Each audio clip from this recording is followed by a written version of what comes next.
The events in this program are inspired by a true story. Names, dates, and details have been changed. Viewer discretion is advised. On this episode of Bizarre Murders, animal lover Lester can't get enough of adopting strays. But when he brings the wrong one home for the holidays, Big Daddy don't like your tone. his beloved bird What's the matter with that thing? will point his claw, nailing a killer.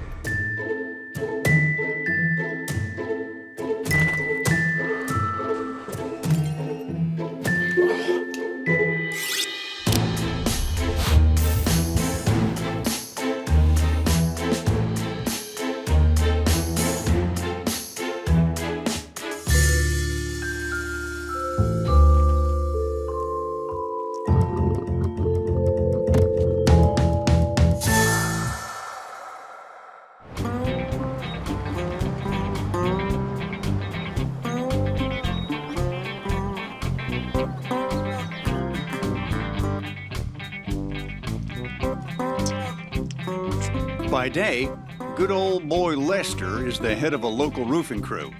But when he's off the clock, he lives for country music, Adam Sandler movies, and cake decorating. All right. Come and get it. Lester has many passions, but people aren't one of them. For the most part, he's a loner who'd rather spend his time with the many stray animals he's adopted, which he refers to as his Pookies. Bon appetit. Over my many cases at the FBI, I found that a lot of loners develop close relationships with animals. That's because loners avoid people for a reason. Anxiety, childhood trauma, things like that. But with animals, all that disappears. It's just about loving your Pookies and them loving you right back.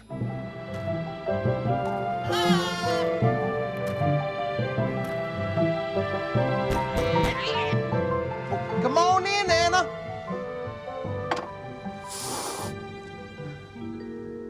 When one of Lester's friends gets married to a man with bird allergies, she's forced to give up her lovebird. He's so precious. Hey, my new little Pookie. Lester gets another Pookie to add to his menagerie. Thanks, Anna. I'm gonna call you Big Daddy. Named after his favorite Adam Sandler movie, of course. Hey, look what I brung for you. Lester and Big Daddy quickly bond.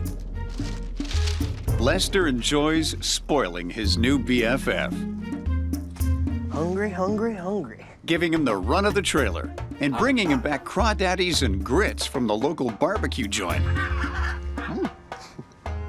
Oh, before you get fat as a tick,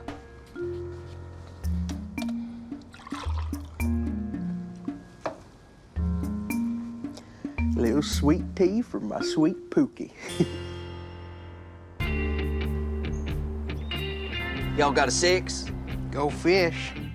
You don't have a 6. 6, it looks like this. Yeah, I know what a 6 looks like, Carl. Go fish. Come on there, you got a 6. Let Carl. me see that hand. Hey, get your mitts up, man. Whoa!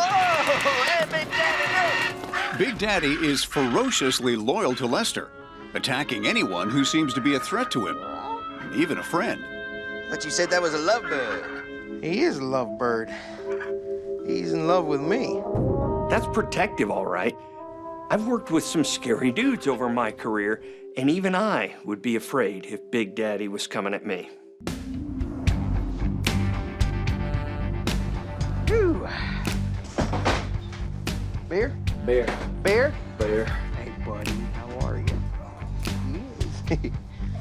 When Lester starts hanging out with a couple of guys from his crew, All right. Big Daddy is very Liquid jealous. Relaxation. Cheers. Indeed. Oh, oh, oh. You don't like you much, hey, come on, stop talking my bird.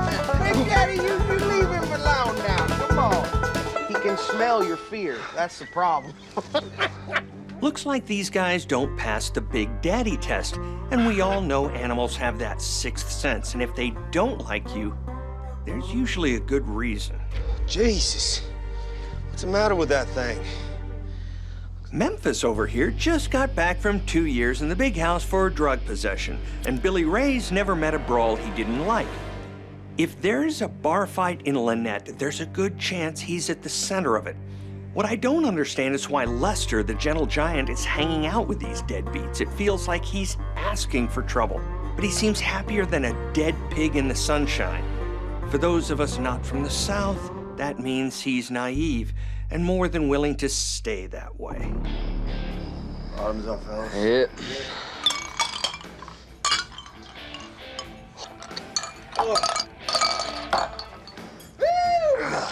Yeah! Let's have another! Come on!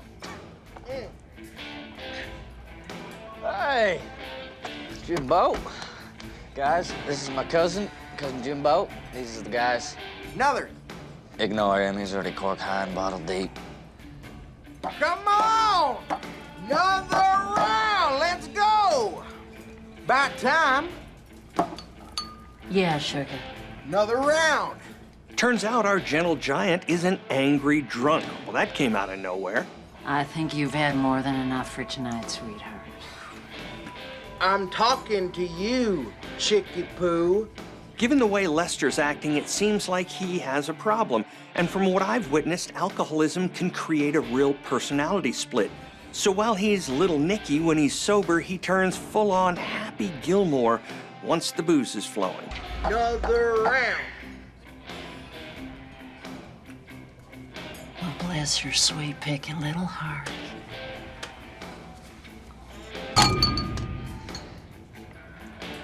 All right, leave it alone.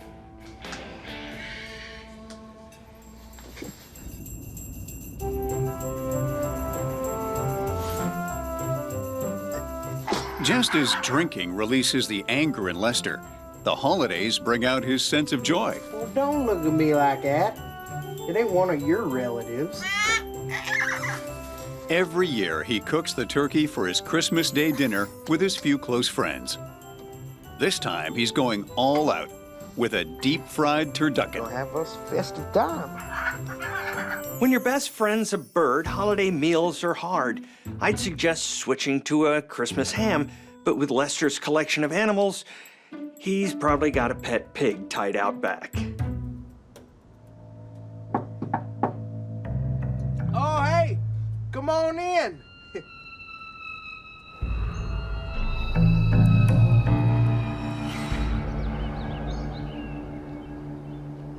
When Lester and his turducken don't arrive for dinner, his friend Carl gets worried. Lester? Where you at? Big Daddy? Of course Lester's friends are worried about him. I mean, the guy never showed up for his favorite day of the year. That's pretty odd, especially when you're the one bringing the turducken. Rise and shine, drunkie. Come on, boy, don't you be playing possum with me now. Come on, Lester, get up. After years of dealing with Lester's drinking, Carl's convinced his friend has simply gotten lit up like a Christmas tree and passed out. Come on, boy. I'll tuck you in snug as a bug in a rug. Carl doesn't want to leave until he takes care of his friend Lester. Lester. Lester. Lester. Oh, Lester.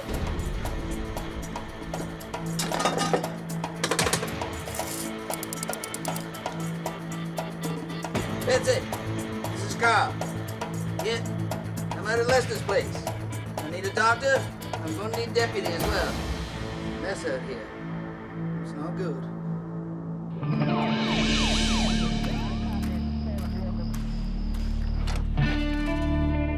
Detective Peacock arrives on the scene.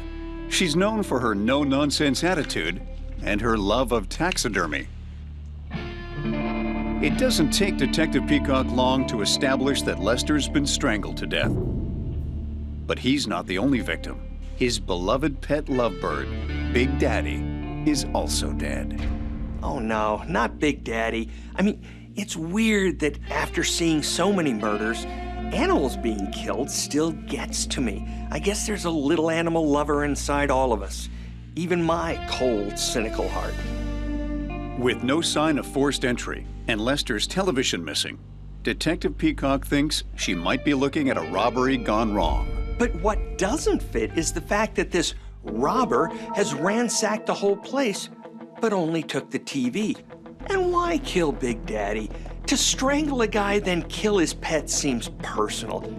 I think we're looking for someone with a score to settle with Lester. While Lester's cause of death is clear, Big Daddy's is less obvious. So Detective Peacock wants an autopsy. A bird autopsy. That's a new one. What's next? Are they gonna lay separate charges? Try the case with an all-avian jury? I bet if the killer's found guilty, he'll be tarred and feathered. Blood found on Big Daddy's claws leads Detective Peacock to her first major break at the crime scene. Lester was strangled, so we know he wasn't bleeding. Big Daddy doesn't seem to be bleeding, which means the blood could only belong to our killer.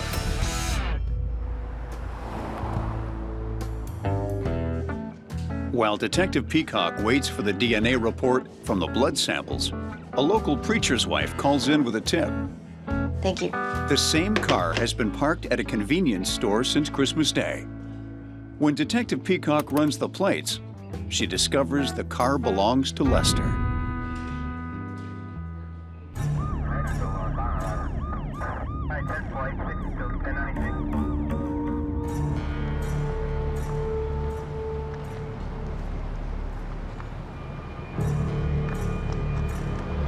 My. When Detective Peacock searches the car, she discovers blood on the door and cigarette butts in the ashtray. That's weird because Lester doesn't smoke, and I don't know many non-smokers who have cigarette butts in their ashtray. Here's my problem with this killer. Everything he does is almost smart, but then he doesn't follow the idea through. Like, he steals the car, which does shore up the robbery gone wrong idea, but then he dumps it somewhere easy to find and leaves a ton of evidence in it. It's almost like he wants to be caught. But if so, here's what you should do. Just turn yourself in. Detective Peacock sends samples of the blood and cigarettes from the car to the lab for DNA and fingerprint testing. As those tests are being run, Detective Peacock calls Lester's friend Carl in for questioning. Now, I assume you've known Lester for a while? Lester and I have known each other many, many years. Colorful guy, as I hear. He was colorful, to say the least. He was multicolored, that character. Interesting. A whole spectrum. You know anyone who'd want to tie a knot in Lester's tail? Or his birds? Of course. All kinds. Lester had a way of being a fly in people's ointment. You know what I'm saying? It turns out Lester's drunken exploits have earned him a number of enemies. And yourself? Ever had any problems with Lester? Yeah. Lester took a run at me a couple of times there. But are you saying that you'd have reason and maybe want him dead? Is that what you're saying? No, I'm not saying that at all. Now. Don't you to be jumping to any conclusions there, missy, and pulling this New York City crap on me. There. All right, I'm listening. There was a bunch of new people hanging around. Roofers. Carl reveals that Lester's been having problems with one group of people, his roofing crew. These guys have all done time. Real bad seeds. You know what I'm saying? And worst seed of all, good old Memphis. He's gotten into it with Lester over money and was caught stealing from him multiple times. As far as I'm concerned, that makes him a prime suspect. Well, I don't know nothing about no murder. I mean, even if I did, I ain't telling no pig. 'Cause nothing makes you look more innocent than attacking the police for doing their job. You got an alibi for the night in question, hot shot? Duck hunting. I see. So killing birds really deals your pickle then. You got an alibi to confirm this. The ducks. You can be all sweet and cooperate, or I can load you into a cell for the night. It's your choice. My mother's gun club. Seniors with shotguns. I'll check into this. In the meantime, don't leave town.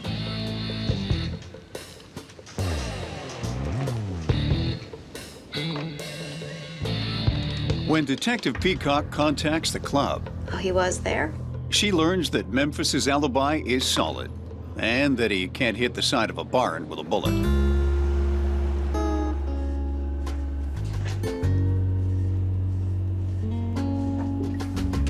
Who would kill Lester? And his bird?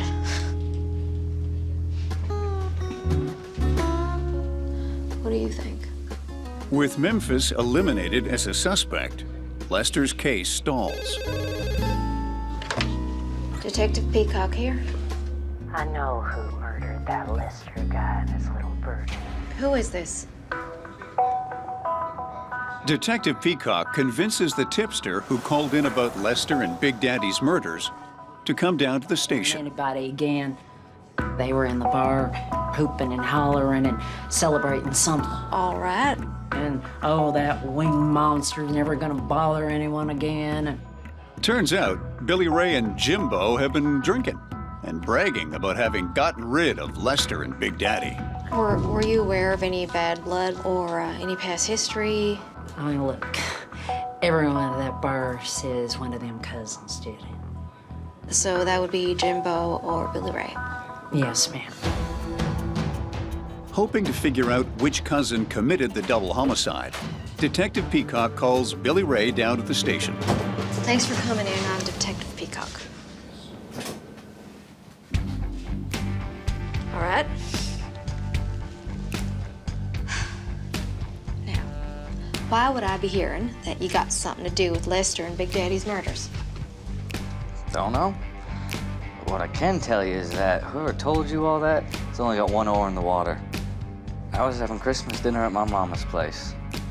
You got anyone to confirm that? Jimbo was there. I tell you, I ain't no lying dog.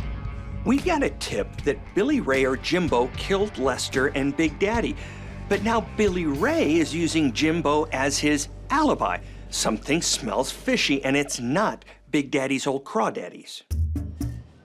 Determined to crack Billy Ray's alibi, Detective Peacock brings Jimbo in for questioning. Sir, there is no smoking in here. Why you got an ashtray? I like turtles. Please put it out. Now, Billy Ray says y'all were together the night of the murder. Billy Ray's right. We were together all night. Mm-hmm. Why do you look like 10 miles of dirt road? Bar fight. I won. Yeah, well, it sure don't look like it. Okay, we know Lester's killer was bleeding in the trailer the night of the murder. And now we got Jimbo showing up with all these injuries, which, to me, look more like he got mauled by a wild animal than won a bar fight. If I was a betting man, I'd say, to use a southernism, that Jimbo's trying to pee on our legs and tell us it's raining. While cousins Billy Ray and Jimbo deny any involvement in the Lester and Big Daddy double homicide, they agree to provide police with DNA samples and fingerprints. I'm not saying I don't want to help you catch Lester's killer or nothing, but all this is about as useful as tits on a bull.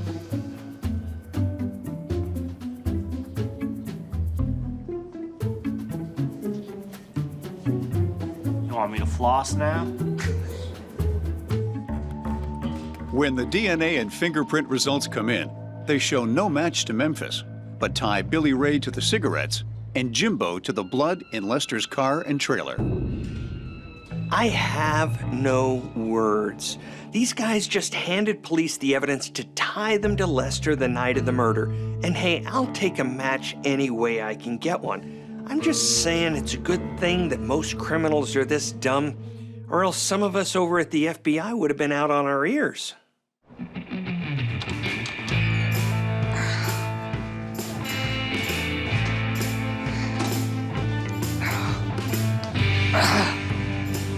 I didn't do this. I swear it was Jimbo.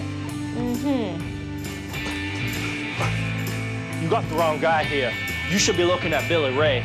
Blood may be thicker than water, but only when things are cool, it seems. Once they start getting hot, that blood thins real fast, at least when it comes to these two winners. We are charging you and your cousin with the murder of Lester and Big Daddy. I was there that night, but I didn't kill nobody. It was all Billy Ray. Oh, that's so? I got no reason to want to cream Lester's corn, not like Billy Ray. Jimbo is ready to flip on his cousin, for the right immunity deal, of course. Jimbo reveals that Billy Ray recently got caught ripping Lester off. You better give your heart to Jesus, boy, because your butt is mine. Oh, yeah? Oh, yeah. What, just because I took a couple of bucks from you, gave myself a little advance? Big Daddy, he don't like your tone.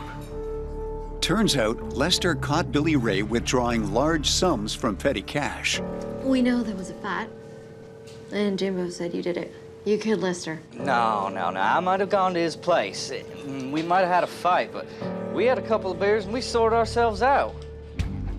Billy Ray has a very different ending to the story. Now listen, this what's gonna happen. You are gonna work for me for free until we're good and squared up. Or maybe I'll just call the coppers. Your choice. Fine. Sometimes you make my ass itch, Lester. Yeah, well, you make me scratch worse than poison oak. Oh, get us another round. Put it on me. Hey, why do I need to go and kill a man when everything's all sorted? I don't know. Why would you? Well, this is a tough one. Jimbo's right that Billy Ray has bad blood with Lester, but Jimbo's got a lot of cuts and his blood is in the trailer. So what do you do when you're trapped in a he said, he said? Well, you go back to your witnesses, of course. What are your findings, Doc? The victim has a cranial cerebral injury caused by blunt force trauma. Anything else? Most importantly of all, however, Dr. Herod reports that during the autopsy, he discovered blood on Big Daddy's beak and claws. And once again, the DNA matches Jimbo. What kind of bird is this anyway? That is a lovebird. It's a part of the parrot family. You don't say. Yeah, people like to buy them in pairs, but Big Daddy here was flying solo. Poor guy. Big Daddy was so protective that he'd go after anyone attacking Lester. Jimbo's pecked and clawed up, so obviously he was Big Daddy's target. You know, when Jimbo says we should have seen the other guy in this bar fight, I thought that was because the other guy was in worse shape. Not that he was a bird. I just want to let you know, Jimbo ruled over Anya. He said he'd rat you out for a deal. But I think we both know who the real killer is. Jimbo's betrayal is Billy Ray's breaking point. Billy Ray admits that the night of the murder, he went to Lester's trailer under the guise of spreading Christmas cheer. Lester, party All time. right, happy holidays. Happy holidays, Lester. Billy Ray knew Lester would never turn down free booze. Go have us a party. Hey.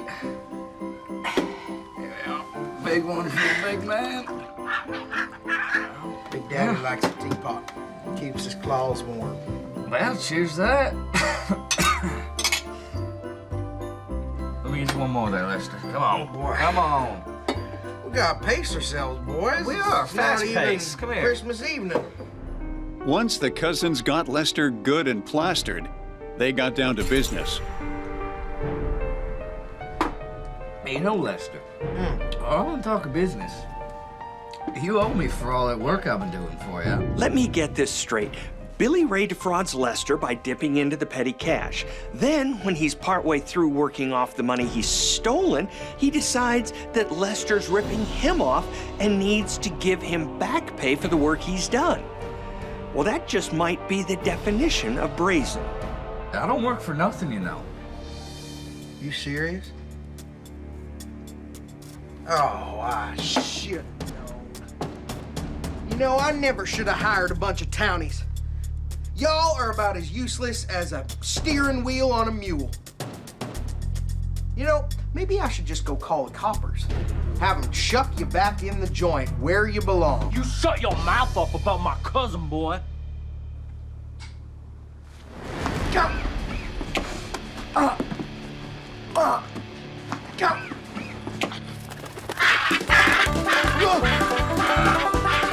Grab the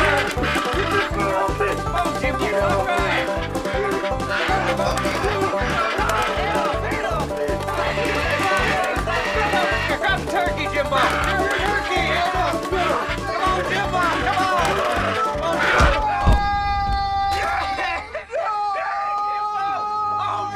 Come on! Despite Big Daddy's sacrifice, he's unable to save his owner. Oh, please. Get Big Daddy to a vet. You can kill me. Just get him the help he needs.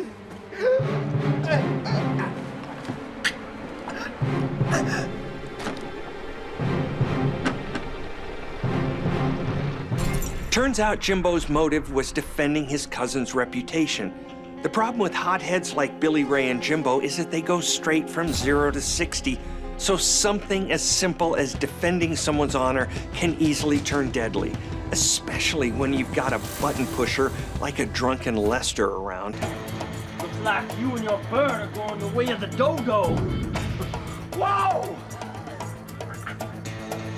As the adrenaline of the fight fades away, Quick, grab that. Mess up the place a bit. Billy Ray and Jimbo get focused on saving themselves.